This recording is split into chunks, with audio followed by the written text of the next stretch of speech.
So there's a story that was told of a Sunday school teacher who had a group of first graders, and he decided that he wanted to explain to these first graders what they had to do to go to heaven.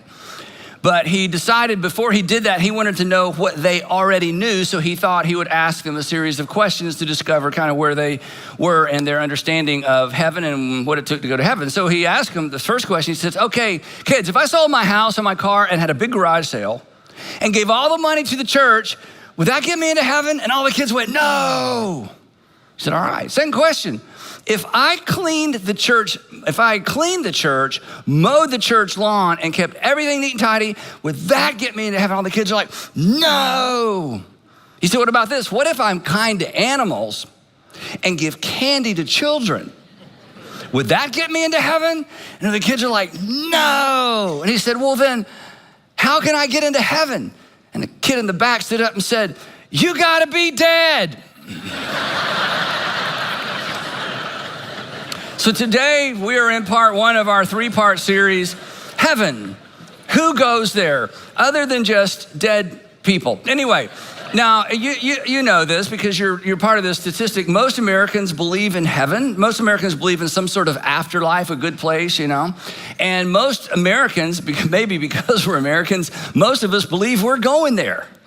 And there's a lot of mystery, a lot of questions, you know, a lot of I'm not sure and I don't know about, and don't ask me to explain it too much, but there's just this general sense that there is something beyond this life, and we refer to it as heaven, and it's a good place, and we just assume we're gonna go there. And most of us, or most people in America, so the United States especially, are confident it's just gonna work out somehow, but for now I gotta go work out, for now I gotta go to work, I gotta raise my kids, I gotta go to school, I've got an exam to study for, I've got a meeting to go to. I don't really have time to give it a lot of thought, but I know that there's life after death, there's some sort of heaven, and I'm confident that I'm gonna go there.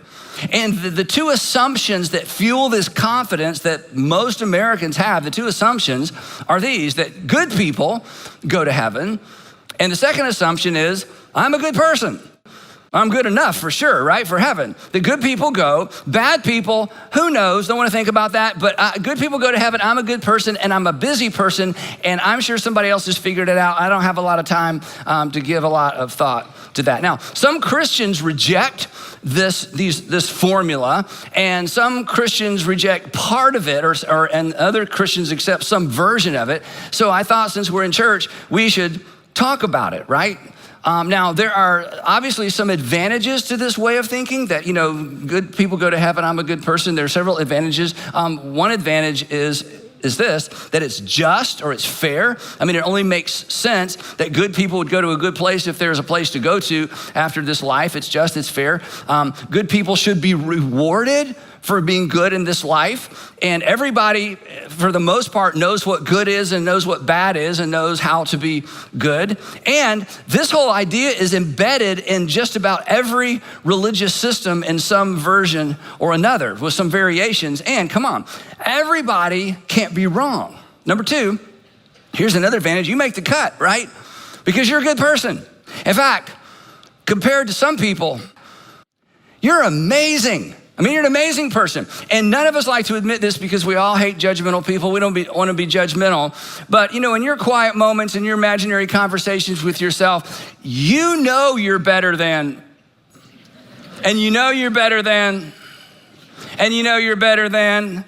I mean, you just meet some people. Now, you meet some people every once in a while, you're thinking like, wow, they're like an amazing person, but I'm at least good and I know I'm better than, okay? You don't say those things out loud. We shouldn't say those things out loud, but you're a good person. I mean, you're a really good person. In some cases, you're amazing. The third advantage is that this whole idea of good people go to heaven and you're a good person and you're in, is that it supports the notion of a good God. It's so interesting. There's virtually no theology of a bad God, that we believe in the beginning a really bad God created the heavens. It's like the moment people look up and think about God, there's some sense of, well, God is good. And the idea that a good God would want good people in his good heaven or this good afterlife, it just makes sense. It goes along with the notion of a good God. He'd want to populate heaven with people like you and people like me. And then the other advantage of this, and this is kind of a sort of a backdoor advantage to why this is a good way to think, is that the fear of not going to heaven should motivate people to be good. In fact, the fear of an afterlife or that there's some cosmic someone watching or keeping score actually is pretty motivating. That there would be some kind of payoff. There would be some kind of reward for being kind and good, and especially sacrificing and giving and being generous and going the extra mile. In fact, there is, we've talked about this before, there's a sense of ought to that kind of hangs over all of us. Well, you ought to. But you ought to, and then you do things you ought not do, and it violates your conscience. And these aren't rules you made up, because if you were making up the rules of ought to, you'd just change the rules so you'd never feel guilty, right? So there's just this sense of ought to that hovers over all of humanity. And we find ourselves in situations and we find ourselves thinking, well, I ought to. And if that is divine, if we didn't make that up, if there's some cosmic divine, mind or being behind ought to, then it makes sense that we ought to, and that's a good pressure. And so the idea that I'll be rewarded for doing what I ought to, especially when it costs me and especially when I didn't want to do it, there's a payoff to being extra nice and extra kind and extra self-control. So be good and you'll go to a good place. Now, the problem with the good people go to heaven thing is this, that most people who believe that, maybe you're one of those people, chances are you haven't given it a lot of thought. And I understand why you haven't given it a lot of thought, because you're busy. And how can we know? And it just sort of hangs out over us. And again, everybody can't be wrong. And this seems to be some sort of a universal assumption. But on closer examination, or when you begin to scratch beneath the comforting surface of, hey, I think good people go to heaven and I'm a good person. The good people go to heaven theory or idea, it breaks down quickly. In fact, because you're gonna feel like I'm poking fun a little bit, and I am, it actually becomes a little bit absurd once you actually start to think about it. There's some unsettling realities if you decide to base your eternity, or we base our eternity on this thought, this assumption, or this myth that came from who knows where to begin with, and this is kind of a big one. The human race has no indisputable, agreed upon, divinely revealed standard. So if there's a God that's gonna let us into heaven because we're good, then God should have let us know what good is. There should be some universal, like the whole world understands, this is good, this is bad, this is right, this is wrong, this is good, this is evil.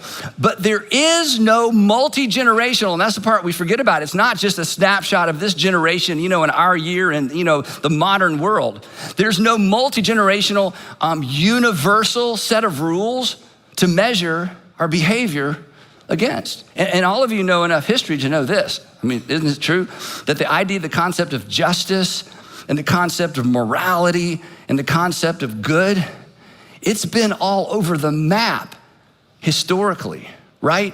I mean, what was self-evidently good 500 years ago, we think is self-evidently evil now. What was considered it was self-evident that this was bad. Now, in the modern times, we think, no, that's not bad. That's good.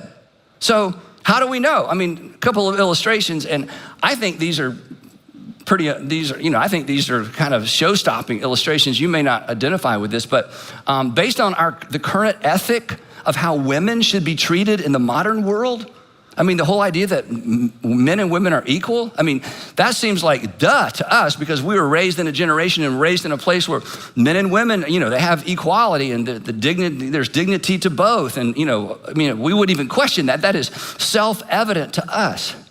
But if that's good, if our view of the dignity of women is good, that means before the 20th century, maybe only a dozen men went to heaven. Yeah, think about that. In other words, because we can't bear the thought that a woman would be degraded or dismissed or be disenfranchised from something just because she's a woman. That's like, are you kidding?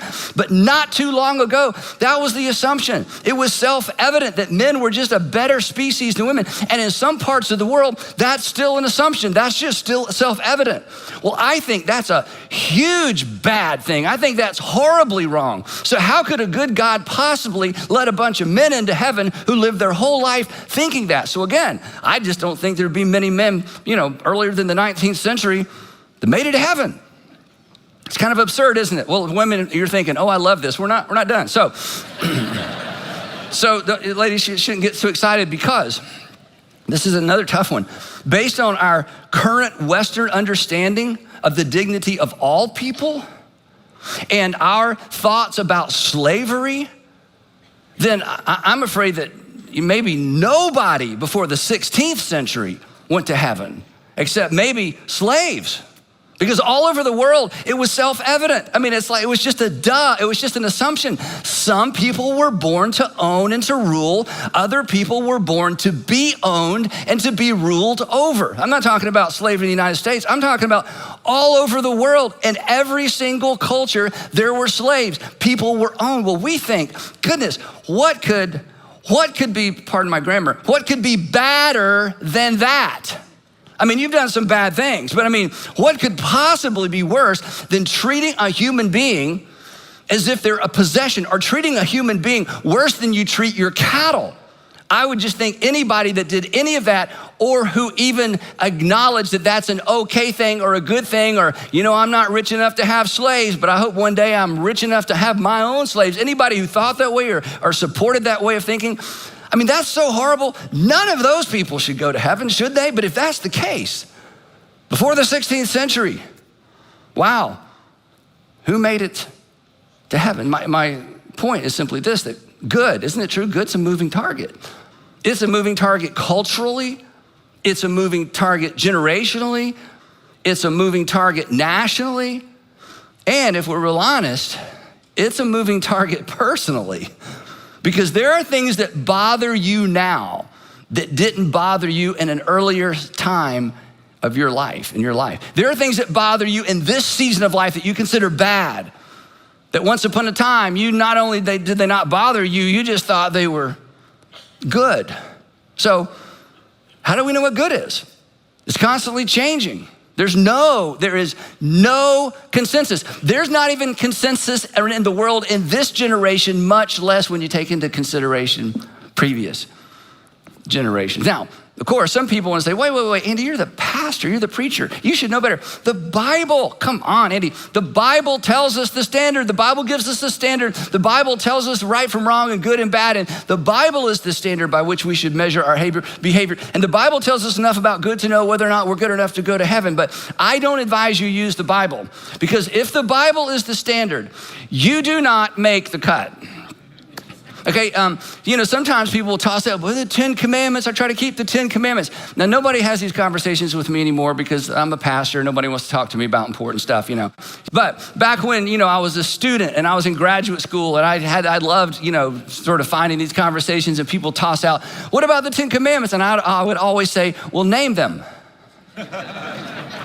So you live by the 10 Commandments? I do my best to live by the 10 Commandments. Well, name them. And they couldn't name them if their eternity depended on it, and somehow they thought their eternity depended on it. So it's like, well, I keep the 10 Commandments. No, you don't. Nobody in this room keeps the 10 Commandments, but that's okay to think that. As long as you don't know what they are, it's easy to think you keep them, right? So here's a fun fact. Now, not next time, but our third part of this series, we're gonna actually talk about the 10 Commandments specifically, so you're not gonna wanna miss that, but just a little heads up. The 10 Commandments shows up in the Old Testament book of Exodus. And in the book of Exodus, the word heaven does not appear anywhere in the entire book of Exodus, except it refers to the heavens like the sky.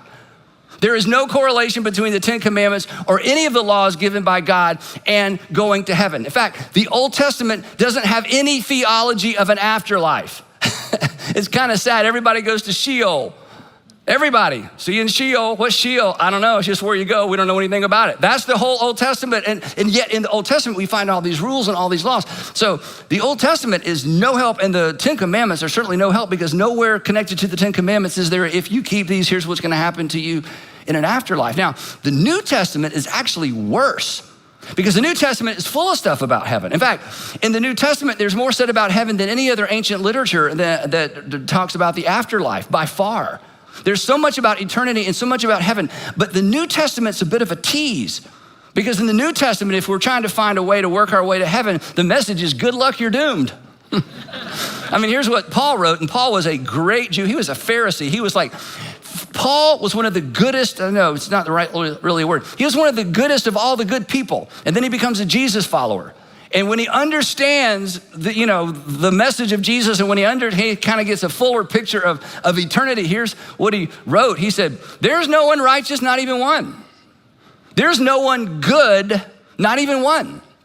He says, now, if you're not sure what I'm talking about, let me tease it out for you. Therefore, No one, that would be all of us ones, no one will be declared righteous in God's sight by being good, by the works of the law. That if you find law in the Bible, or if you find law anywhere and you think, if I can just keep these laws and if I can be consistent, that I'm gonna be declared righteous and good enough for God, Paul says, you're kidding yourself. And then there's this famous statement that many of us heard growing up, if you grew up around church, all have sinned, for all have sinned and fallen short of the glory or the presence of God. The Bible does not provide us with a standard of conduct that guarantees us heaven, even though there's so much in the Bible about heaven. In fact, it's just the opposite. Now, at this point in our discussion, three-part discussion, I'm not arguing that the Bible is correct about heaven. I'm just saying that's what the Bible says. It gives us no help. There is no magic list that if you do the following, you'll be right with God and go to heaven when you die. It does not exist. And anyone who thinks it does, I'm being a little critical, you just haven't read the Bible, right? So the unsettling reality is we have no established standard. Now, there's some other problems with this. I'm gonna go through these a little bit quicker. Second problem with the good people go to heaven is we don't know what percentage of our actions have to be good to make the cut. Is it like a test? Like you have to have 70% good? Or is it 50% good? Is it 20% good? The point is you have no idea. First of all, we don't even know what good is exactly, and we don't know what percentage of our deeds have to be good to make the cut to get to heaven. Nobody told us. Does God factor in our environment?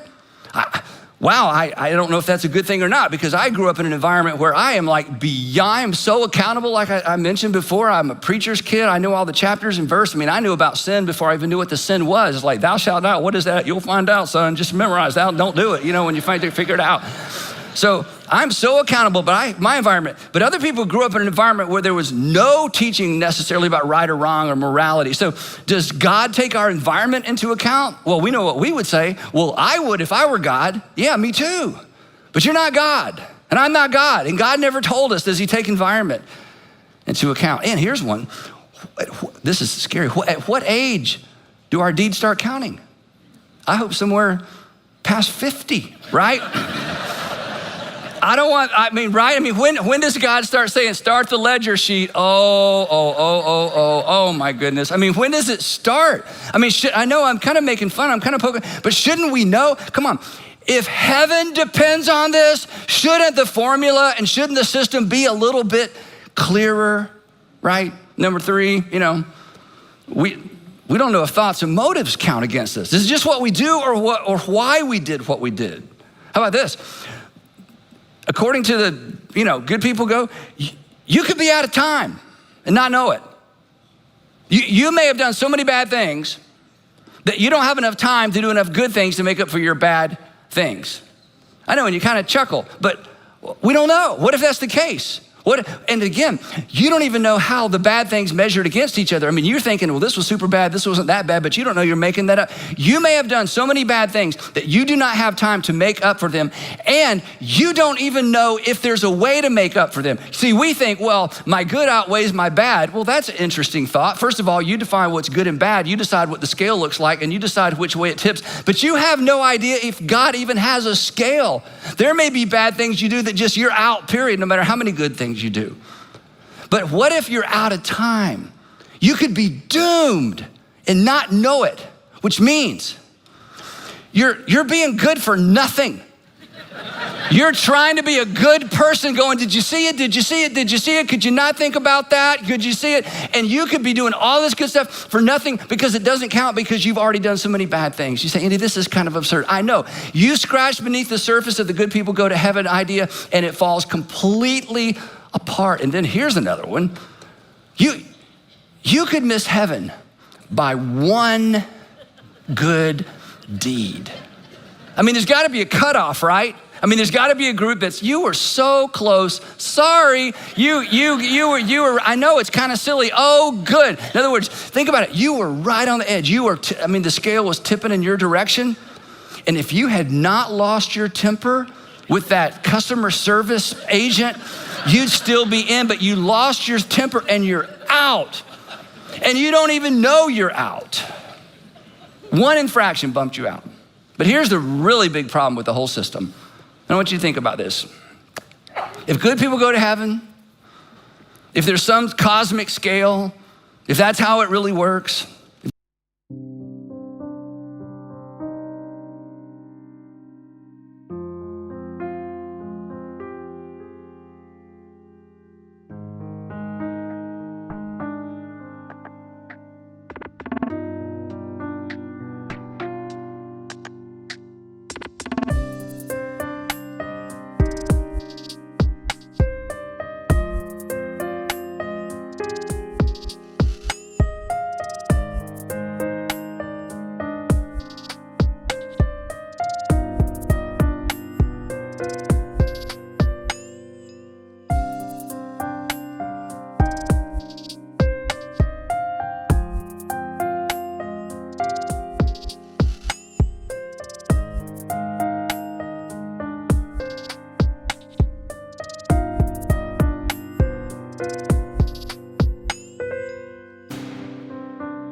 good people go to heaven, but God never took the time to explain to us what good is and how it works, and if it's a percentage, do motives count? If all of that is a complete mystery and our eternity depends on it, well then God is not good. I mean, what do you call a teacher? What do you call a teacher who doesn't give you any notes or any reading assignments, just a final exam, and never post the date of the final exam? You don't call that a good teacher.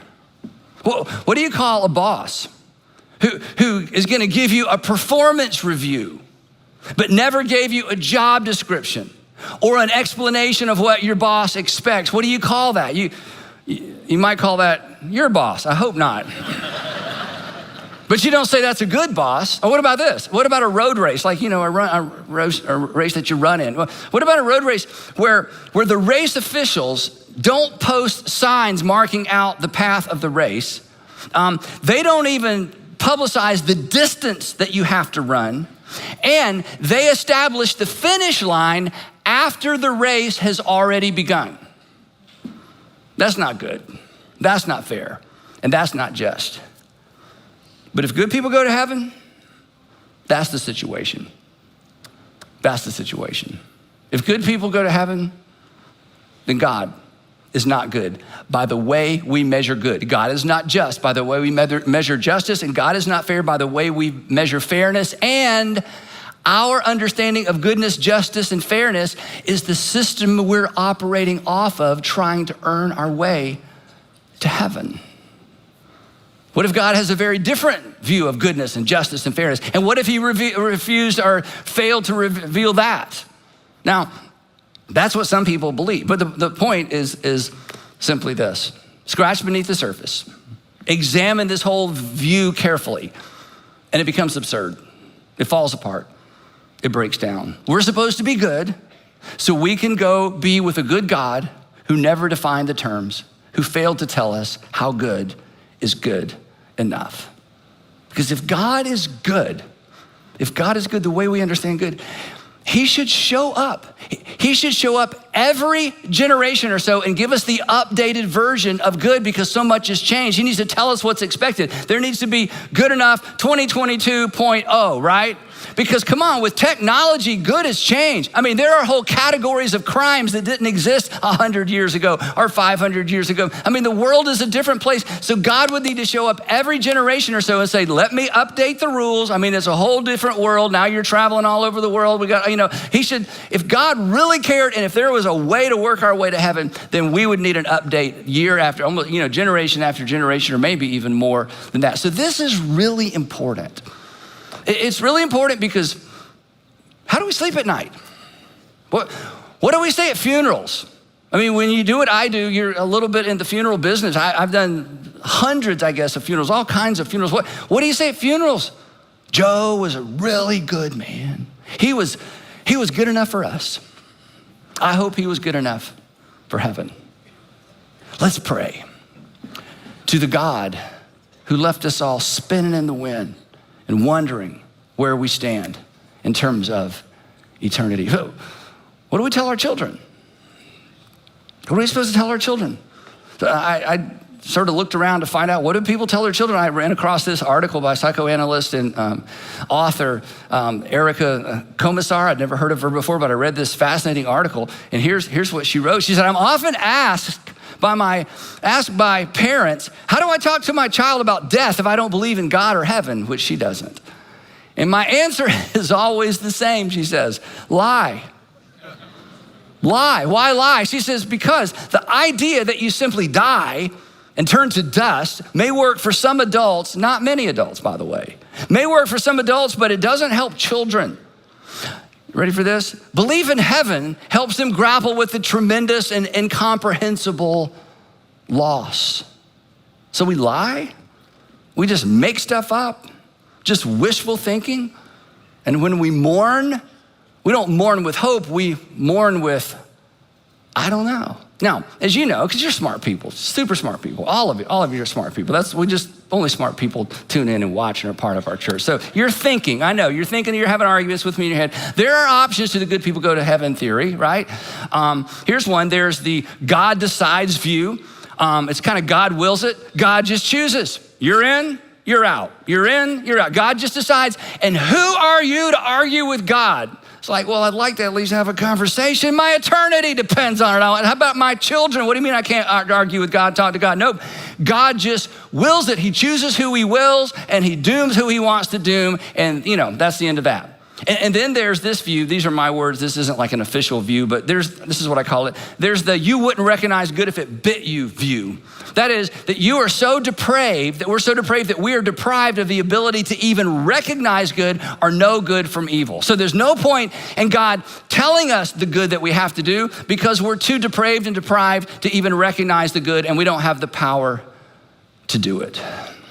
Now some of you know, and I know you don't like this, but some of you know, I like cliffhanger endings to sermons. You hate them, but I love them. I like to just kind of leave it there and, just walk away. And so I thought about closing the sermon right here at this point. See, you would hate that, right? I would. And here's how I was going to conclude it. So what do we do? Don't miss part 2. And try not to get dead in the meantime. And then just pray and send you to lunch or dinner or wherever you're going, right? But that's not a very fond farewell. So here's how I'd like to end today as we think about where we're going the next time we gather and talk about this. And hear me, for the moment, don't hear me saying what I'm saying because it's necessarily true. Just hear me saying what I'm about to say because this is what was said. According to Jesus, good people don't go to heaven. According to Jesus, it's the very opposite of what most people who believe there's a heaven actually think and believe. And the fact that Jesus didn't believe that good people go to heaven, that doesn't necessarily make it true. That's just what he taught. And that's what he said. And clearly it's what he believed. But at the same time, and here's the gotcha, here's the strange thing, here's the sit up straight and pay attention, here's the wow, that's something to consider. Jesus did not teach that good people go to heaven, but Jesus instructed his followers to be good. And more than that, to do good. To be good and to do good to each other and to be good and to do good to their enemies. Which means Jesus believed we are capable of doing good. And Jesus believed that we're able to recognize the difference between good and bad, good and evil, what's good for another person and what's not good for another person. So he instructed his followers to do good and to be good, even to the people who mistreat them. And he said, here's how good I want you to be. I want you to be as good as my Father in heaven, but not so you'll go to heaven. Nothing Jesus taught, nothing Jesus illustrated, nothing Jesus parabolized points to the fact that somewhere there's a magic list. There's a list. And if you can just stay on the positive side of the ledger, you're in. Not only did he not infer that, not only did he not teach that, he taught the very opposite. And yet at the same time, he instructed his followers to be good. And not only did he instruct them to be good, if you've read the Sermon on the Mount, he took good.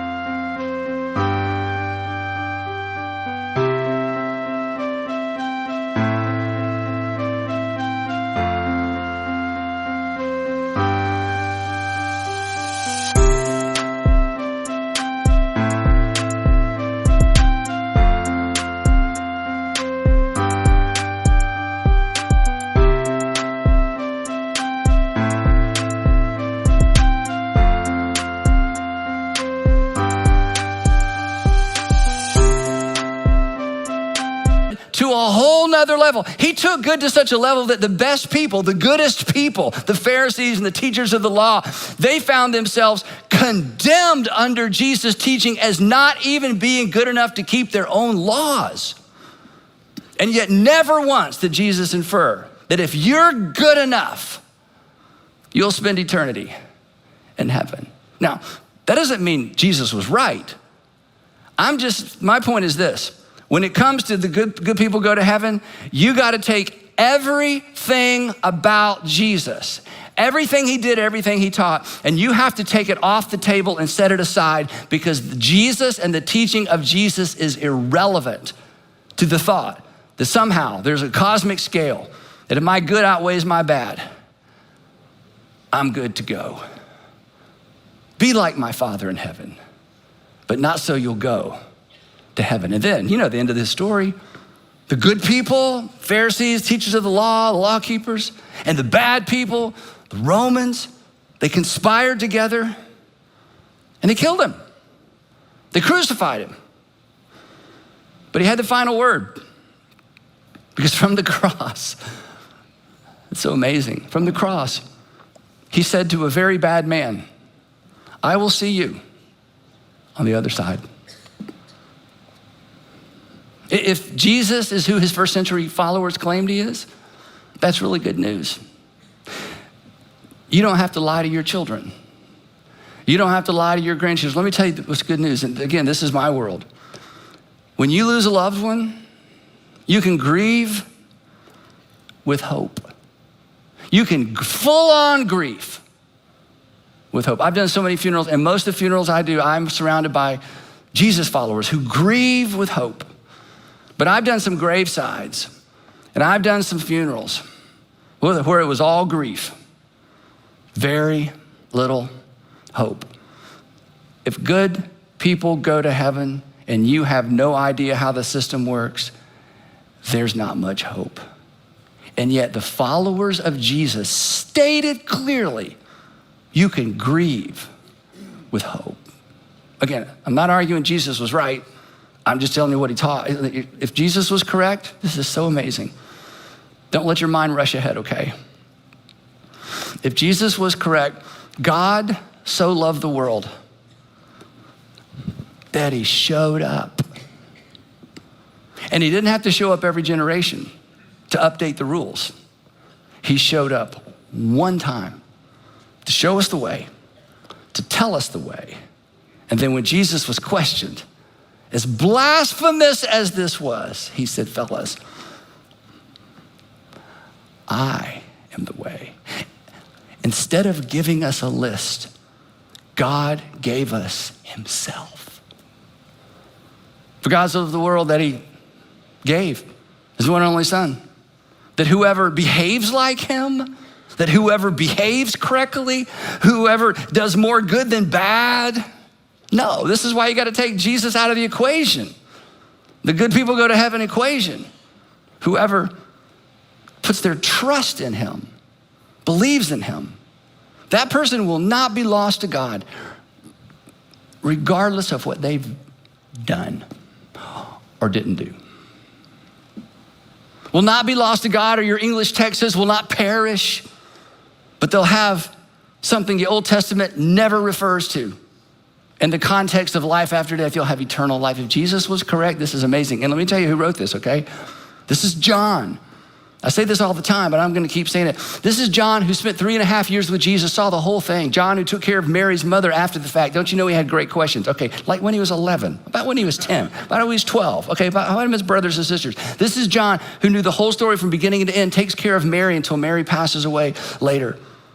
John tells us, look, I'm like Peter, I'm like the rest of the guys. I came into this story assuming that we had to keep the law and we didn't know what happened after life. We know we all went to Sheol, but we hope God sorted it out. There was something good and there was gonna be a resurrection someday and there was gonna be a judgment and we hope we made it. But there was no confidence, there was no assurance. We were just doing the best we could. And then we sat under the teaching of Jesus for 3.5 years and it was completely different. And here's what we learn. If Jesus is correct, God is not trying to catch us doing wrong to condemn us. He says, for God did not send Jesus into the world to catch people doing wrong and to condemn people for doing wrong or to condemn the world, but to save the world. And John would tell us, and here's how he's gonna do it. Not by updating a list every generation. He's gonna do it through him. That he only needed to come one time because he didn't give us a to-do list. He gave us a who and invited all of us to place our trust in him. And that all of our evil and bad, unintentional deeds, regardless of motive and upbringing and context and everything else, that would be paid for and wiped away. So that we could mourn with assurance. That we wouldn't have to lie to our kids. And so that you can lay in bed at night and stare at the ceiling and know that things are good between you and God and it has nothing to do with what you did. So what do? Don't miss part 2 of heaven. Who goes there?